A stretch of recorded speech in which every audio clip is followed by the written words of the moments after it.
जय श्री कृष्ण। निराकार परमात्मा जिस प्रकार का शरीर धारण करता है उसी तरह से ये लीला किया करता है। चाहे वो राम अवतार हो या कृष्ण अवतार या वामन अवतार हो या वराह अवतार या कश्यप अवतार हो या अन्य अवतार की बात की जाए, जिस जिस शरीर को धारण करता है उस शरीर के जैसे ये लीला किया करता है। और आज भी जो अवतार है इस अवतार में भी लीला हो रहा है, पर समझ नहीं आता कि ये नर है कि नारायण है। जिस वेशभूषा में, जिस पहरावे में, जिस राज प्रांत में प्रकट हुआ ये परमात्मा साकार रूप में, वहीं के सारे कल्चर को धारण करता है। भगवान कृष्ण द्वापर युग में जब कृष्णा अवतार को धारण किया तो अनेकों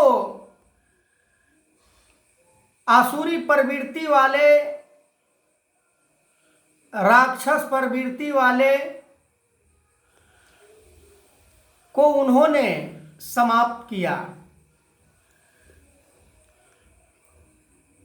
जब भी जैसा समय मुताबिक ये शरीर को धारण करता है, पर इसे प्राप्त वही कर पाता है जो इसके मुताबिक, इसके हिसाब से जो कर्म करता है। यदि कोई टीचर अपने बच्चे को कोई गणित या कोई शिक्षा जब प्रदान करता है तो वहां पर कुछ हिदायत भी करता है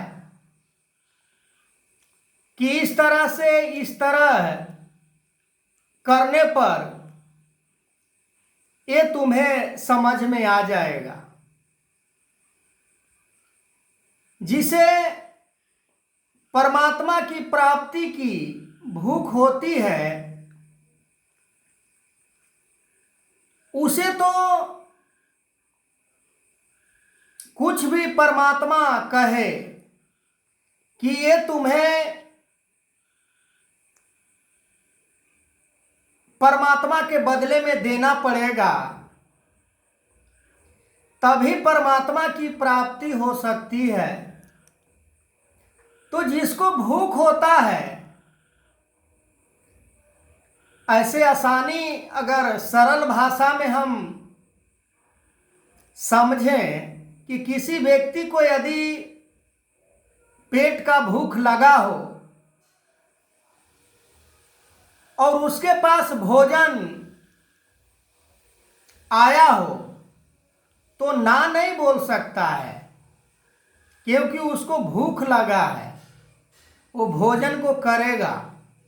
ठीक उसी प्रकार जिसे परमात्मा की प्राप्ति की भूख जग जाती है, उसे संसार में फिर कुछ अच्छा नहीं लगता, फिर उसे संसार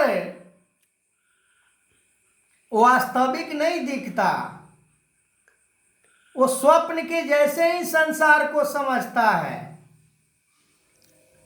वो नश्वर को नश्वर के जैसे करके देखता है,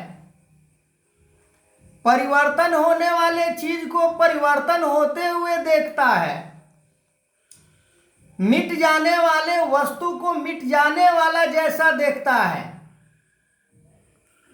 पर वास्तविक जो सच्चाई है जो सत्य है परमात्मा, परमात्मा को सत्य करके देखता है। मान लेते हैं कि किसी पदार्थ के कारण, किसी वस्तु के कारण, किसी परमात्मा को प्राप्ति करने वाले का यदि इच्छा है कि ये वस्तु हमारे पास नहीं है, जिसके कारण हमें दुख परेशानी इतना घेरे हुए है, हमें दुख से निकलना है, पर वो समझ रहा होता है कि इस दुख को दूर करने के लिए तो कुछ ही समय लग सकता है, हम दूर कर सकते हैं, पर जन्मों जन्मांत का जो दुख है, 84 लाख योनि, इस जीवन में यदि हम संसार की ही प्राप्ति में जुटे रहें, संसार की ही प्राप्ति में लगे रहें, संसार में रहकर इच्छा को पूर्ति करते रहें, और परमात्मा की प्राप्ति की भूख यदि हमें नहीं लगा, तो फिर विनाश हो जाएगा, ये जीवन का नाश हो जाएगा, जीवन व्यर्थ हो जाएगा। क्या हमें ऐसे व्यर्थ जीवन को यूं ही जाने देना चाहिए? भोग विलास सुख सुविधा में गलेतान होकर? नहीं, हमें यूं ही नहीं जाने देना है इस जीवन को। हमें इसी जीवन में परमात्मा को प्राप्त करना है, और इसके लिए हमें किसी प्रकार के लंबी चौड़ी समय लेने की जरूरत नहीं है।